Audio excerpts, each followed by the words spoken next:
Hey there, welcome to 21 Secrets to Boutique Success. I'm your host and facilitator, Nichole Sims, and I'm so glad you're here with us today. We're on day 8.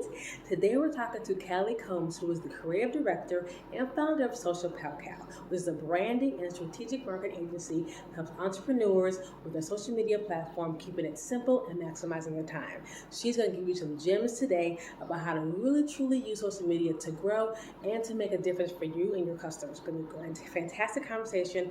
You don't want to miss it. Have fun. Hey, Callie, good morning. How are you? I'm doing well. Good morning. Thanks for being with us today. I'm so excited about this conversation we're going to have today. I really appreciate you being with us today. Of course, me too. So, we're talking about social media, which is so key to every small business, especially if you're in a retail business. So, we're talking about the keys of social media. So, I'm going to dig right in. So, what do you think is you're one of your top secrets of having a really how to use social media successfully to build a business? What is your secret sauce you think it is? The secret sauce, and this may seem cliche, but the secret sauce, honestly, is just being yourself, being your authentic self. A lot of clients that I know, it's easy to get caught up on like what you see online, and over time think that, oh, I need to be exactly like this person. Now, should you look to them for inspiration? Yes, of course, but never try to like mimic and copy exactly like, oh, they talk like this, so let me do that. Just be your authentic self.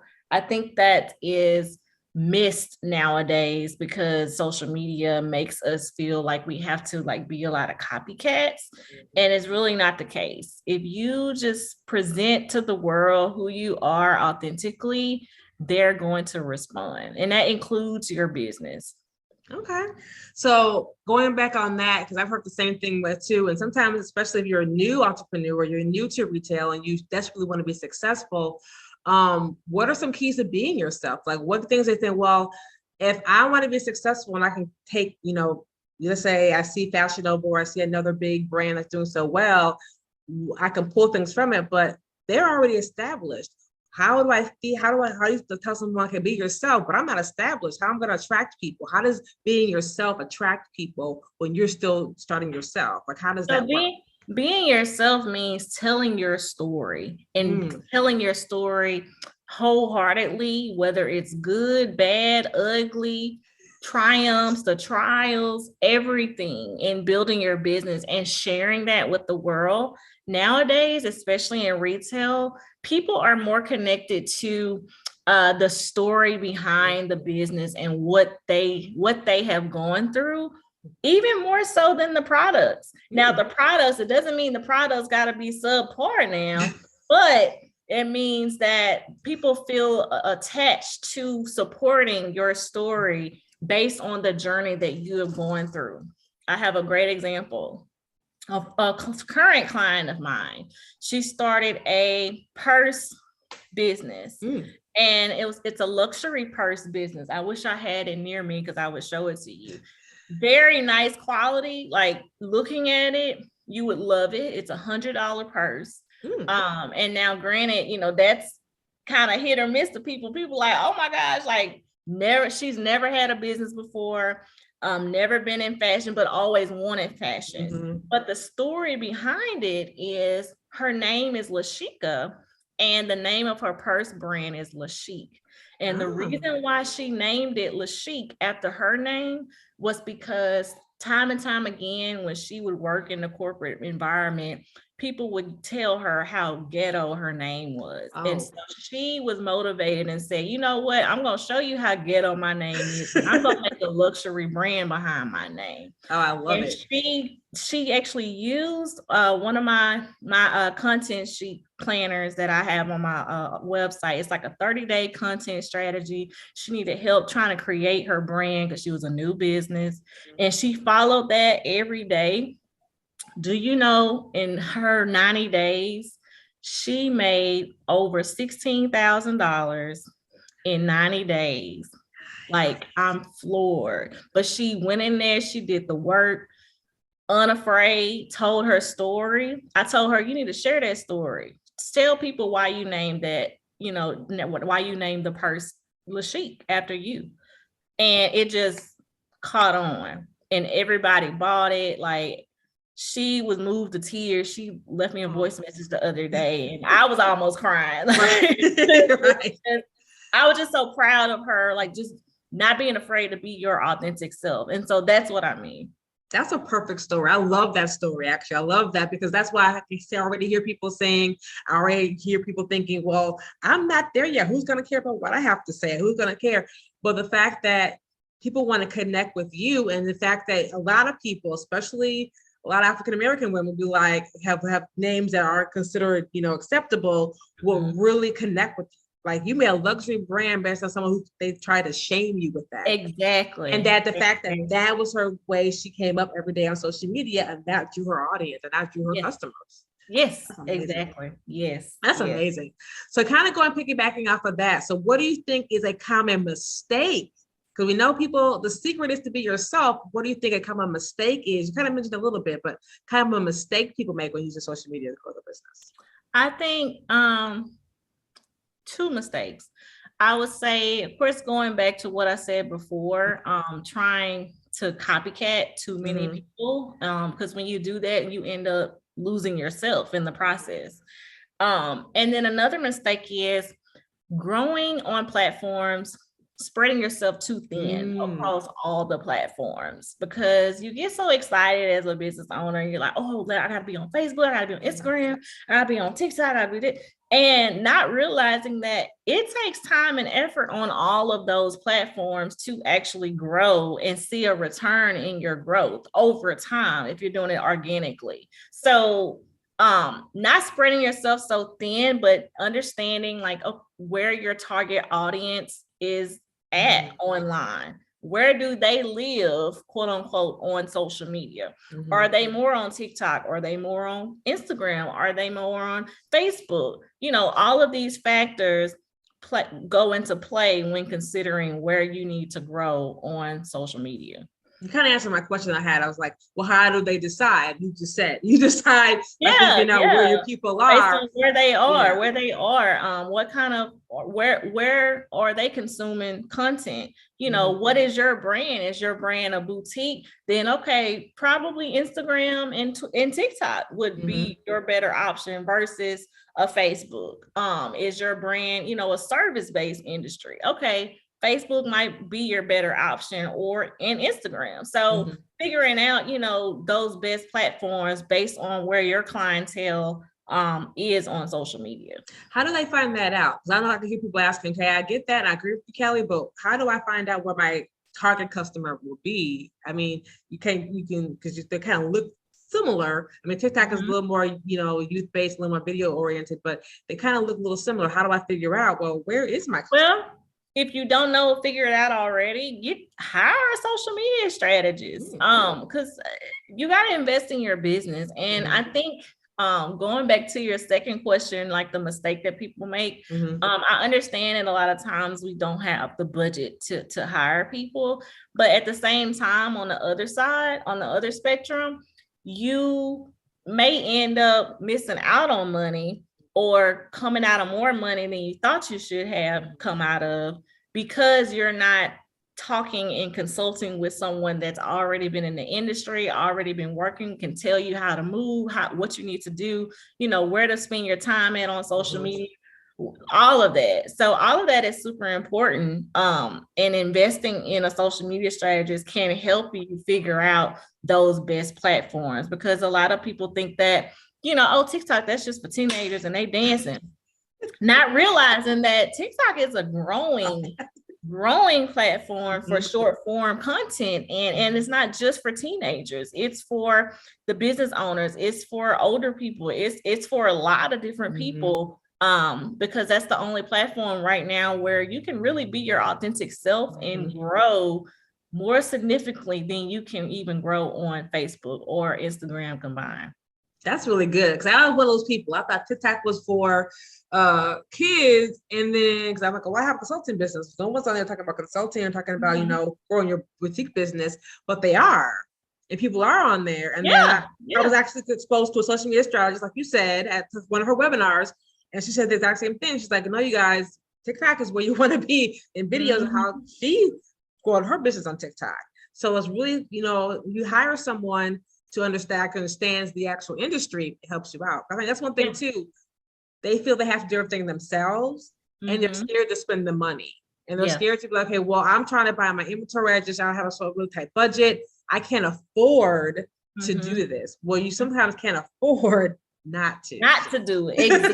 Exactly. And you end up spending a lot of time and wasting a lot of time that you could either have been building your business, doing something else, saving here or doing something. Like, you end up not really realizing that you're not taking advantage of the resources now that's going to help you shorten the amount of time for success versus you spinning your wheels trying to figure it out on your own. That's so key. That's so key. And that's something I think hope everybody takes to heart is we're not telling you to spend crazy money here, but we're saying to you, she's saying to you, that sometimes you have to invest in the right things to grow your business. You gotta, the whole adage, you gotta spend money, make money is true. You do have to do that. So, and someone like Callie would be a great person to, connect with. So you're not spinning your wheels, spending 6 months, wasting your money, where you could have hired her, like her client, in 3 months, you're making 16 grand. Exactly. So, or, I can tell you something or give you an idea that will taking you 3 months to figure out. And I tell you in 5 minutes, based on us just having a strategy session. Right. So even if you can't afford a full-blown social media manager, definitely take advantage of, hey, have a quick strategy session. I even do 15-minute quick social chats just for people that want, hey, if you got a quick question or whatnot, for those people, and it's free. So I don't mind like giving you the resources, but you got to take advantage of what's out there and put your best foot forward for your business. I love that. That's really, really key. So kind of going with that too, talk about growing your business now. So let's say now, okay, Callie, I've listened to you. I hired my strategist. I have my content I'm doing. I've done a really good job. Now I want to grow and scale. So what's a common misconception that a lot of people do? Well, now I want to grow. How do I use social media to do that? So what is a misconception people do have about using social media to grow their business? I think when it comes to scaling, you really have to take a step back and look at your processes and see, what are the opportunities that you have to automate those processes. So, for example, taking advantage of funnels, using a link in bio on Instagram and having some kind of freebie or something to entice your audience to create a funnel for yourself where you're not having to stop and do and email and this and this. Like, it takes care of all of that for you. It's a funnel. It works automatically. So all you're doing is getting leads in. Even with retail, making sure that you have a funnel for your email list. That'll also help automate the process. So you're not having to go in and spend time and, let me send these emails today, or you forget and you had sent an email in 3 weeks. And so your people forgot about you. So making sure that you're taking advantage of that. But some misconceptions are basically really, I think when scaling is people don't take advantage of funnels and having systems in place. Systems is something that's often looked at like, oh my gosh, like it's boring or it takes too long to set up and all that stuff. But once you set it up, you don't have to set it up anymore. So that is a huge component when scaling. I'm in the middle of scaling now. So I'm getting my systems together. They not all there. So I can relate, but for the most part, slowly but surely, I'm getting them together because it got to scale. Right. I love that. So can you break down a little bit more what a funnel is? I know what it is. You kind of touched on what it is, but I know a lot of people might be a little newer and might not have heard that term before. So what actually is a funnel? For sure. So a funnel, a sales funnel is basically a step-by-step process that you're always engaging with your consumer. They may get an email from you. It may get a text message. They have text message funnels or email marketing funnels. Or even Facebook has messenger funnels, or it may be a funnel through your ads that you create. So there's so many different type of funnels that you can do, but in simplistic terms, it's you making sure that you're keeping in front of that cold lead or warm lead. Since they bought something from you, then your funnel is going to say, okay, I'm going to keep sending you things to lead them to either buy more or buy, some another product or upsell them. So always keeping them, that top of mind marketing is important when it comes to a funnel, because that just only increases your success in keeping them as a customer. That's perfect. So I know a lot of people are very new to that, so they don't even know what a funnel is, but they're doing it because they had to pop up on their website on the store to get emails. Right. Not realizing that was a funnel. They just know that they know that, I have a pop up and I know how to people to get my email address and I give them 20% off discount. That's a funnel. Right. That's exactly. what that is. You're getting their email list. You can continue to market and sell to them on a continuous basis. So that's really good. So that's really good. So before we end, I just want you, I know you have a freebie for our audience today. So you go a little bit more into that. Yeah, so I have a freebie that's going to help you with your content marketing strategy and planning. It is right on my Instagram, my link in bio.